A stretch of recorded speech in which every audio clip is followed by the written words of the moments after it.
Está começando Direto ao Ponto, um programa de perguntas e respostas. Direto ao Ponto, a sua dúvida analisada de forma lógica e equilibrada. Direto ao Ponto, uma realização do grupo Os Mensageiros.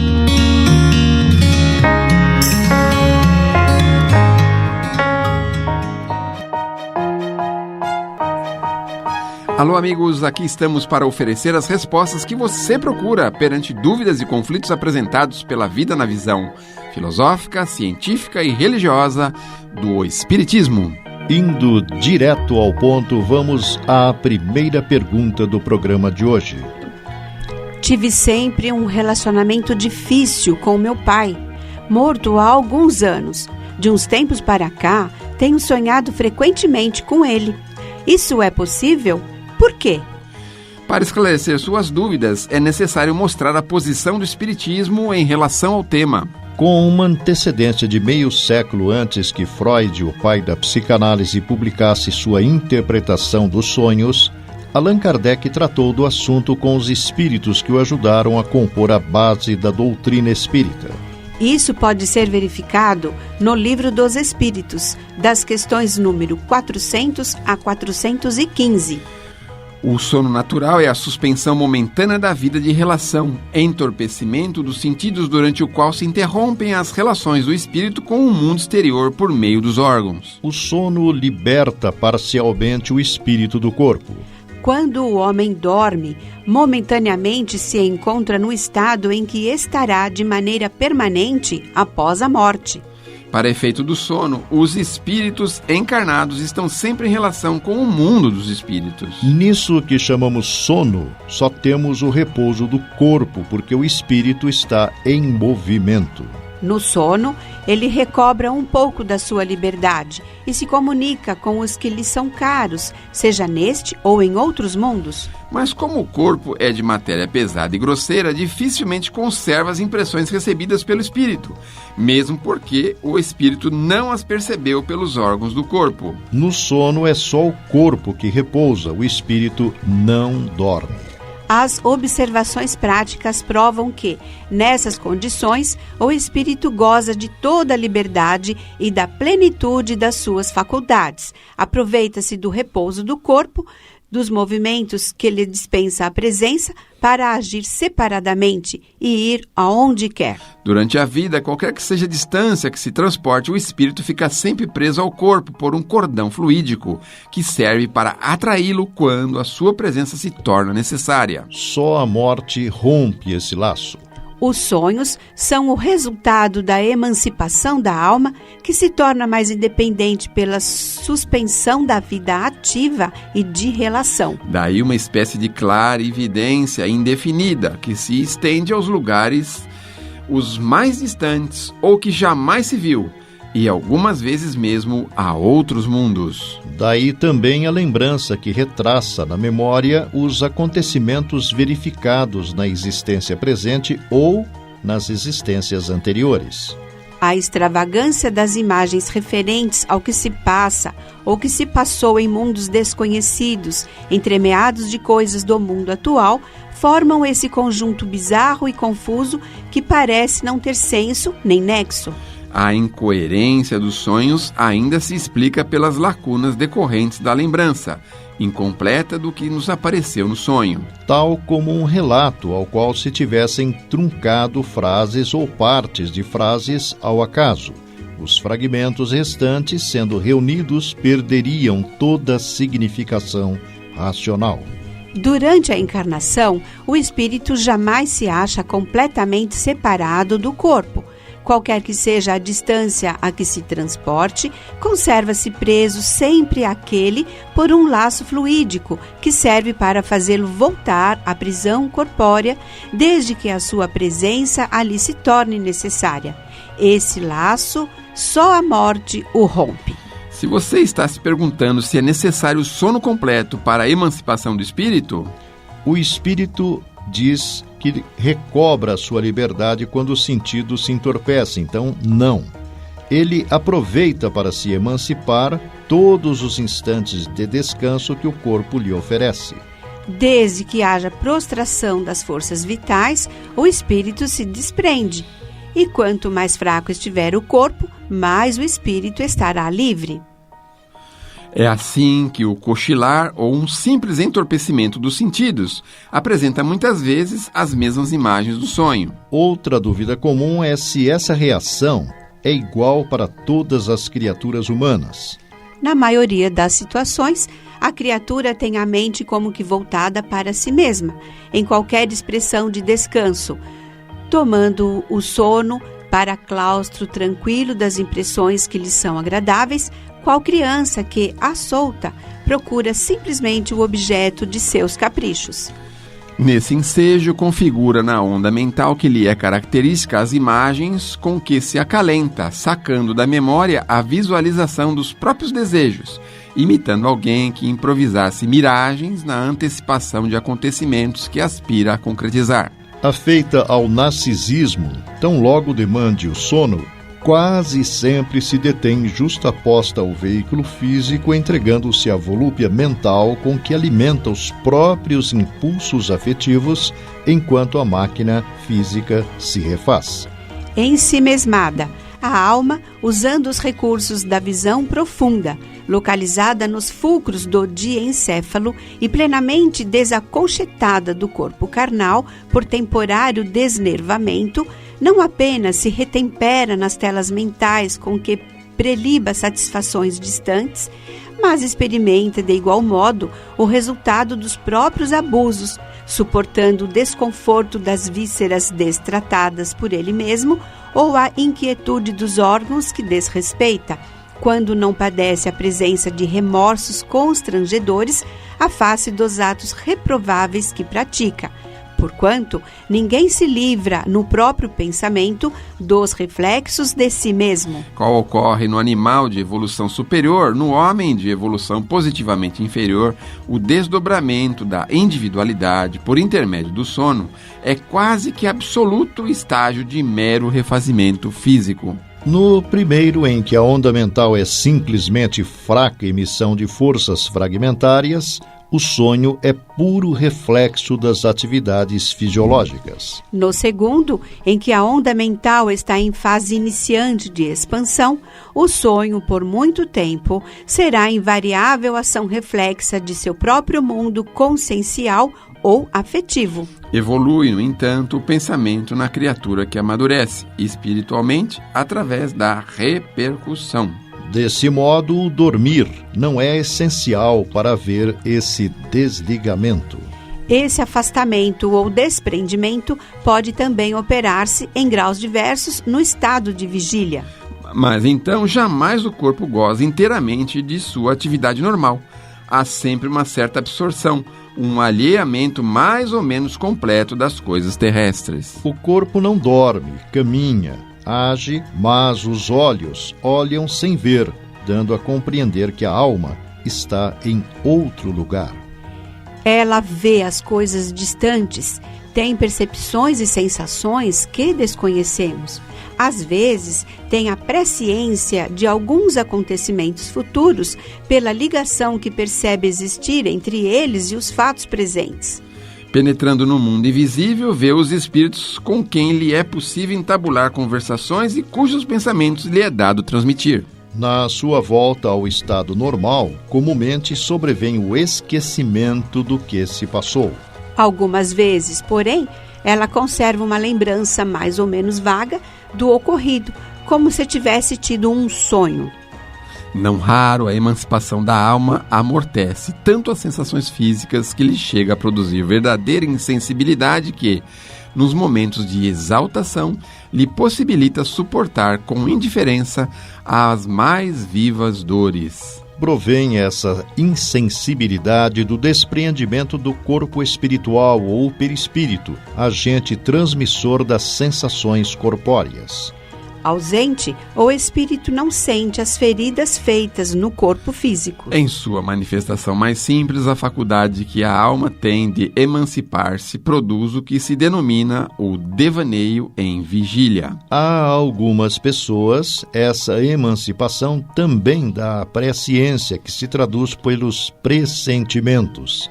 Alguns podem afirmar que os sonhos são, então, mero efeito dos conflitos do inconsciente e consciente. A eles podemos dizer que entre os sonhos, uns há que têm um caráter de tal modo positivo que, racionalmente, não poderiam ser atribuídos apenas a um jogo da imaginação. Tais são aqueles nos quais se adquire, ao despertar, a prova da realidade do que se viu e em que absolutamente não se pensava. Os mais difíceis de explicar são os que nos apresentem imagens incoerentes, fantásticas, sem realidade aparente. As pessoas que se veem em sonhos são quase sempre aquelas das quais tem o aspecto que nosso espírito vai encontrar ou que vem nos encontrar. Se sonhamos mais frequentemente com os que constituem nossas preocupações, é que o pensamento é um veículo de evocação e por ele o chamamos a nós, o espírito dessas pessoas, quer estejam elas encarnadas ou não. Aqueles que dizem ter sonhado antes com grandes eventos como acidentes naturais, de aviação, de trânsito ou familiares vivenciarem mesmo tais experiências. Os avisos por meio de sonhos, por sinal, desempenham grande papel nos livros sagrados de todas as religiões. Sem garantir a exatidão de todos os fatos narrados e sem os discutir, o fenômeno em si mesmo nada tem de anormal, sabendo-se, como se sabe, que durante o sono é quando o espírito, desprendido dos laços da matéria, entra momentaneamente na vida espiritual, onde se encontra com os que lhe são conhecidos. É com frequência essa a ocasião em que os espíritos protetores aproveitam para se manifestar a seus protegidos e lhes dar conselhos mais diretos. São numerosos os casos de avisos em sonho, porém, não se deve inferir daí que todos os sonhos são avisos, nem ainda menos que tenham um significado tudo o que se vê em sonho. Cumpre-se inclua entre as crenças supersticiosas e absurdas a arte de interpretar os sonhos. Estamos apresentando Direto ao Ponto, uma realização do grupo Os Mensageiros.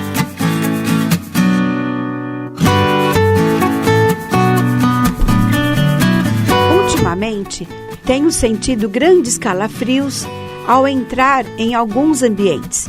Me disseram que sou médium e preciso desenvolver a mediunidade. Isso procede? Antes de tirarmos conclusões apressadas, necessário entendermos o que são fenômenos mediúnicos. Explica o Espiritismo que tais fenômenos consistem nos diferentes modos de manifestação da alma ou espírito, seja durante a encarnação, seja no estado de desencarnado. É pelas suas manifestações que a alma revela sua existência, sua sobrevivência e sua individualidade. Elas são avaliadas pelos seus efeitos, a causa sendo natural, o efeito o é igualmente. São esses efeitos que fazem o objeto especial de pesquisas e de estudos do Espiritismo, a fim de chegar ao conhecimento tão completo quanto seja possível da natureza e dos atributos da alma, assim como as leis que regem o princípio espiritual. Os fenômenos espirituais, estando na natureza, produziram-se em todos os tempos, mas precisamente porque o seu estudo não podia ser feito pelos meios materiais de que dispõe a ciência comum, eles permaneceram por muito mais tempo que outros no domínio do sobrenatural, de onde o Espiritismo fê-los sair hoje. O sobrenatural, baseado sobre as aparências inexplicadas, deixa um livre curso à imaginação, que, errando no desconhecido, dá nascimento, então, às crenças supersticiosas. Uma explicação racional fundada sobre as leis da natureza, reconduzindo o homem sobre o terreno da realidade, põe um ponto de parada aos desvios da imaginação e destrói as superstições. Os espíritos atuam frequentes vezes à nossa revelia sobre o nosso pensamento. Solicitam-nos a fazermos tal ou tal coisa. Queremos agir espontaneamente e não fazemos mais do que ceder à sugestão estranha. Disso não se deve inferir que não somos dotados de iniciativa, longe disso.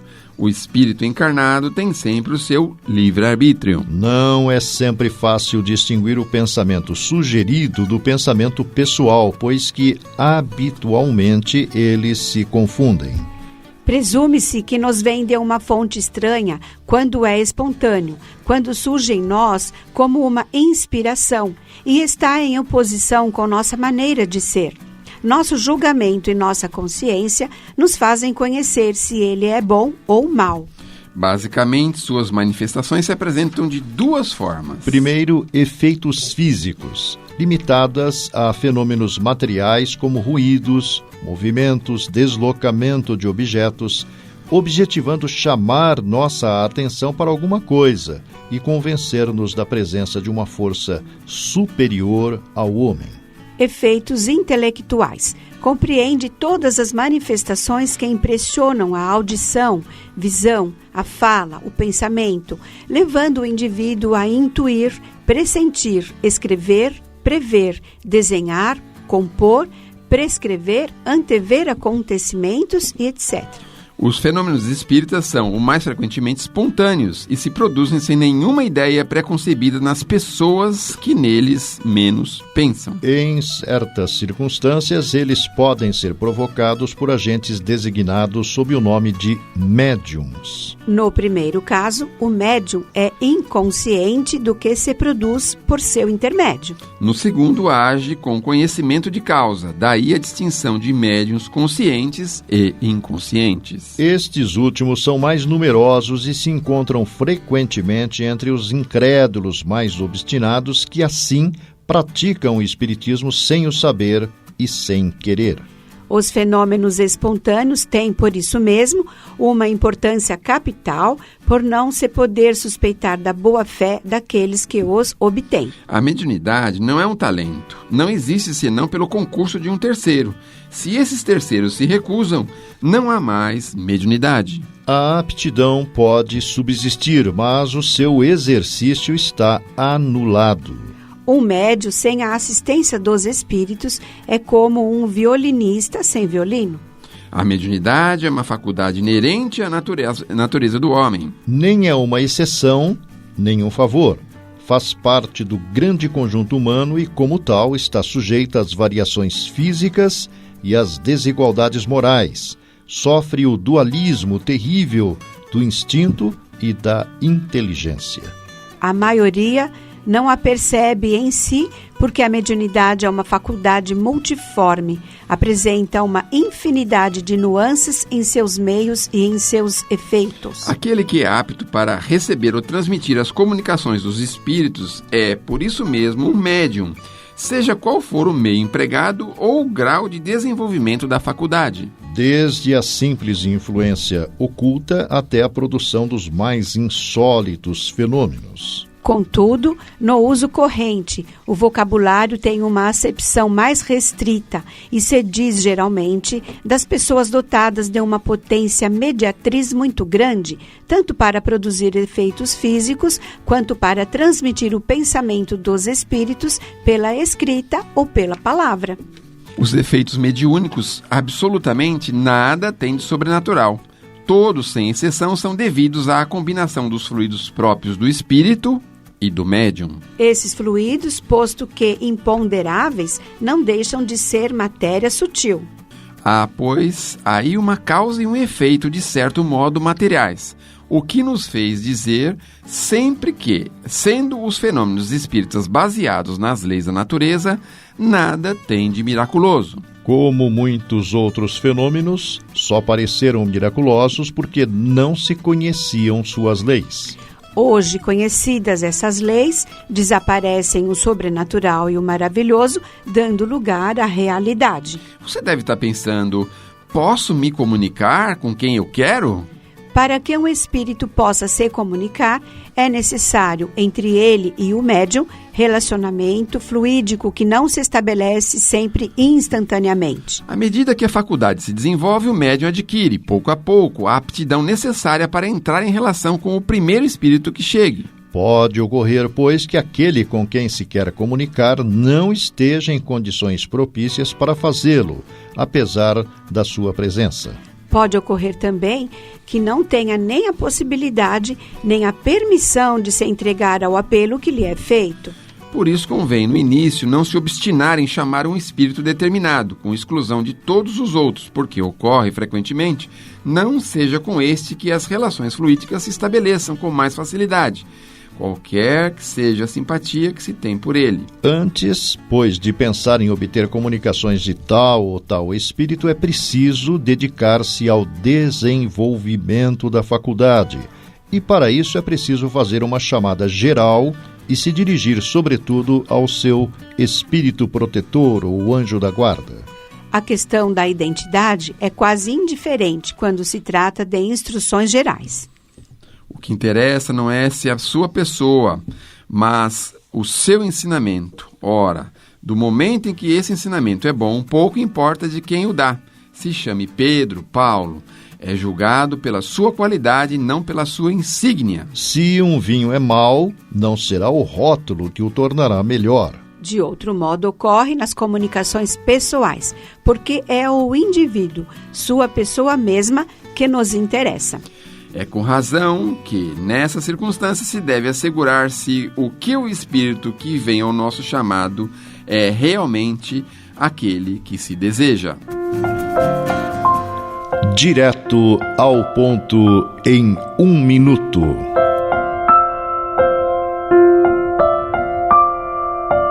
Pensa e nota. Em tempo algum, não digas que não podes ser útil.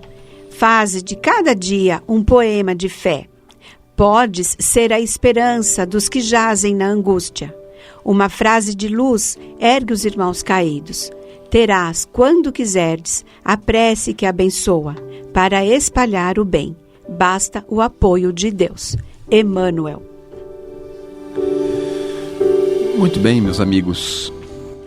Direto ao ponto.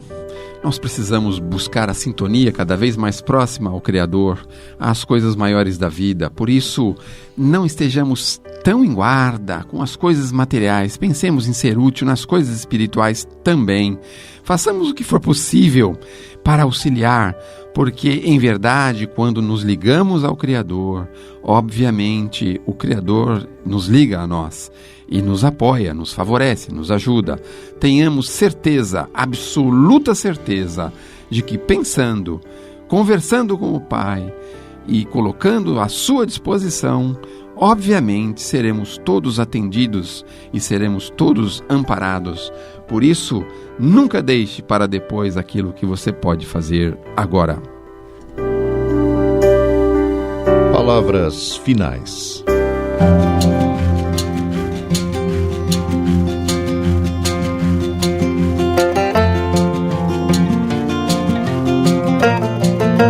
O Grupo Espírita Os Mensageiros é uma entidade dedicada à difusão da mensagem espírita, sobretudo as recebidas pelo médium Francisco Cândido Xavier, e atua de forma absolutamente gratuita, tanto no Brasil como no exterior.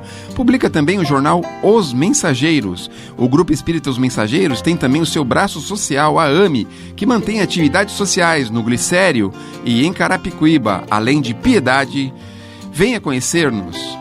Escreva-nos para se inteirar das demais atividades do grupo, enviando-nos sua correspondência para a Caixa Postal 522, CEP 01031 970, São Paulo, São Paulo, ou pelo endereço eletrônico mensageiros@mensageiros.org.br. Escreva, enviando-nos suas dúvidas, manifestando comentários ou opiniões.